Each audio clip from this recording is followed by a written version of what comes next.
السلام عليكم ورحمة الله وبركاته. سودو طاودة ومركلة يا عشرة maalin laha ahaa. Waxaan ka hadli doonaa maanta barnaamijka aad u jeediin oo loo yaqaano Unseen. Unseen waa barnaamij loogu talagalay in lagu akhriyo message-ka uu qofku soo diray. Ha ahaato WhatsApp-ka, ha ahaato Messenger-ka, ha ahaato barnaamijyada oo dhan, Fiverr, dhammaan wixii barnaamij lagu wada xiriiro. Barnaamijkan waxaa loogu talagalay in lagu akhriyo message qofku soo diray isagoo oo dareemin message-ka inaad akhriday. Ay calaamadii soo fariisin ama blue noqon ama tigta ay saarmin. Ayaad akhrin kartaa message-kiisii. Waxaana u baahan dadka dhibta kala dhex taagantay inta badan ama qofka family-kiisu ka dheer yahay oo waqti ugu jawaabo aanan haysan laakiin rabo warbixintii ay u soo direen inuu ogaado. Barnaamijkan waxaan u arkay inuu xallin karo dhibaatooyin badan oo dadka kala haysta. Sidaa darteed waxaan jeclaaday inaan kula wadaago ila soco daawade si aan u gaarno hadalka murtidiisa. Ugu horreyn waxaan galaynaa Google Play ama Play Store saad u taqaanid.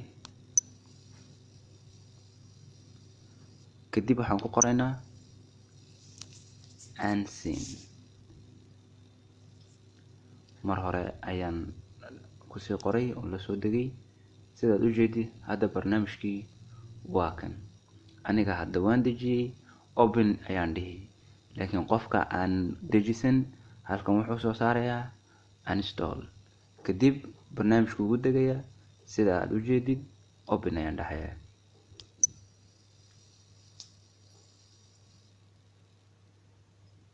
Hadda barnaamijku waa kan. Horreyn waxaan dhahayaa next.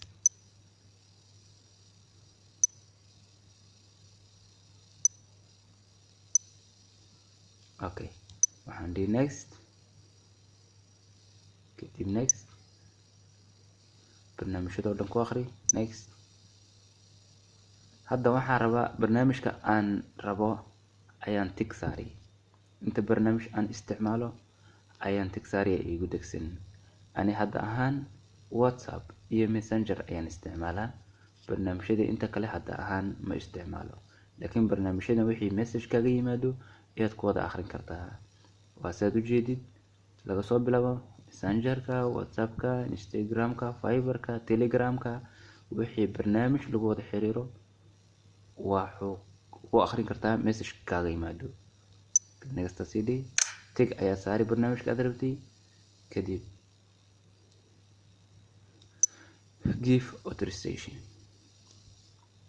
Sidaad arkaysid halkan ayaan riixi.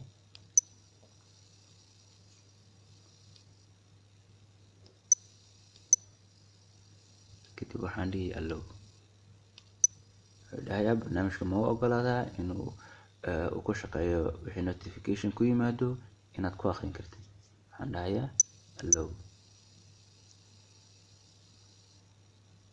Inta kadib waxaan isku dayay in qof message ii soo diray inaan ku akhriyo.